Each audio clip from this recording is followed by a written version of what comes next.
आज संसद के मानसून सत्र का चौथा दिन है। सदन में हो रहे हर रोज हंगामे के बीच आज भी हंगामे के ही आसार हैं।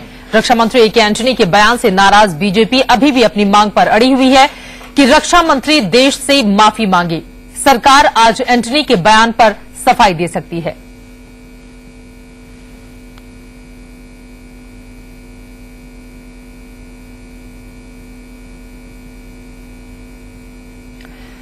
संसद में आज क्या हो सकता है वो आपको दिखा रहे हैं। एंटनी के बयानों पर सरकार की ओर से सफाई दी जा सकती है क्योंकि बवाल यहां पर बढ़ता हुआ। वहीं फूड सिक्योरिटी बिल पर चर्चा होने की संभावना तो जताई जा रही है, हालांकि इसकी उम्मीद बेहद कम है। कई बिल पेश होने की संभावना यहां पर नजर जरूर आ रही है।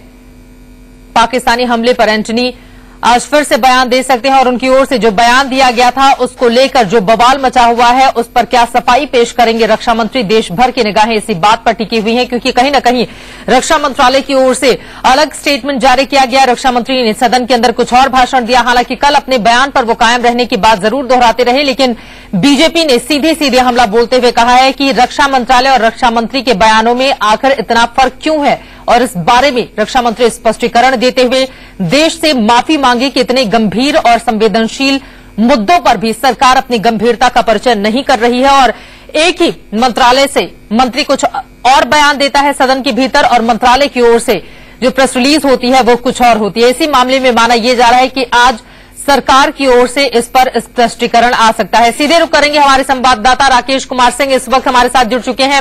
अब राकेश, क्या ये लगभग तय माना जा रहा है कि चूंकि बवाल इतना ज्यादा बढ़ चुका है और बीजेपी अपनी मांग पर अड़ी हुई है, इस वजह से सरकार रक्षा मंत्री के बयान पर कुछ स्पष्टीकरण दे सकती है या रक्षा मंत्री खुद कुछ कह सकते हैं? देखिए, साफ तौर पे चित्रा, चुनावी साल है और एक बीजेपी के हाथ भावनात्मक मुद्दा हाथ लगा है और ऐसे में बीजेपी इस तरह से इस मुद्दे को जाया नहीं देना चाहती। और साफ तौर पर बीजेपी के वरिष्ठ नेताओं की अभी बैठक चल रही है जिसमें रणनीति तय होगी कि आखिरकार आगे क्या करना है। लेकिन जिस तरह से पूरे मसले को लेकर प्रधानमंत्री चुप है, उसको लेकर भी कई सवाल खड़े हो रहे हैं। आखिरकार रक्षा मंत्री और रक्षा मंत्रालय के बीच जो बयानों में जो अंतर है, आखिरकार उसके लिए जिम्मेवार कौन है। साफ तौर पर कहीं न कहीं देर शाम ये बातें आ रही थी कि प्रधानमंत्री कार्यालय ने इस पूरे मसले को लेकर जो रक्षा मंत्री का बयान था उसमें हस्तक्षेप किया है, लेकिन प्रधानमंत्री कार्यालय ने इस पूरे मसले को लेकर खंडन किया है।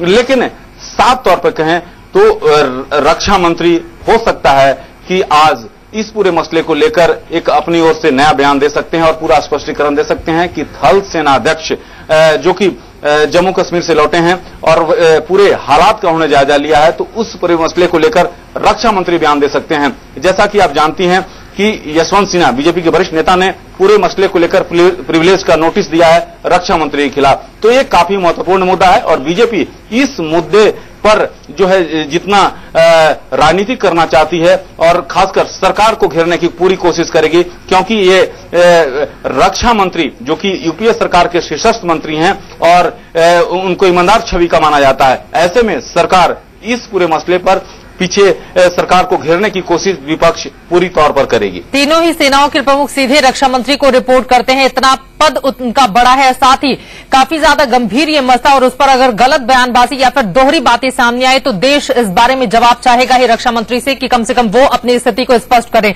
लेकिन इन सब के बीच हमने कल ये भी देखा था, प्रधानमंत्री मनमोहन सिंह सदन के भीतर मौजूद थे राकेश, लेकिन एक भी शब्द अगर तमाम रक्षा मंत्री को ही स्पष्टीकरण देना है, ये बातें समझ में आती हैं और उन्हीं को इस पूरे मामले में बयान देना है, लेकिन जिस देश ने अपने 5 जवानों को खोया हो, क्या प्रधानमंत्री को 2 शब्द कम से कम सहानुभूति के नहीं दर्शाने चाहिए?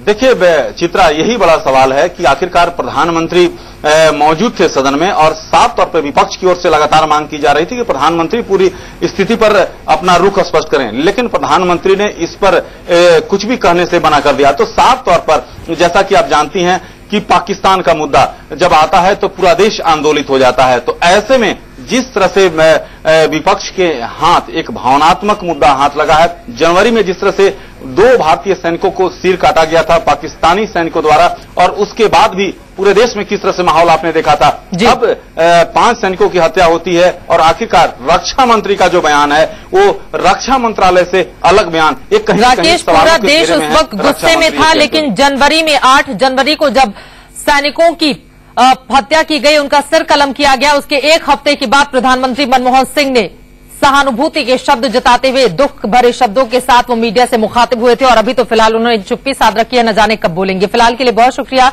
इस पूरी जानकारी के लिए आपका। आगे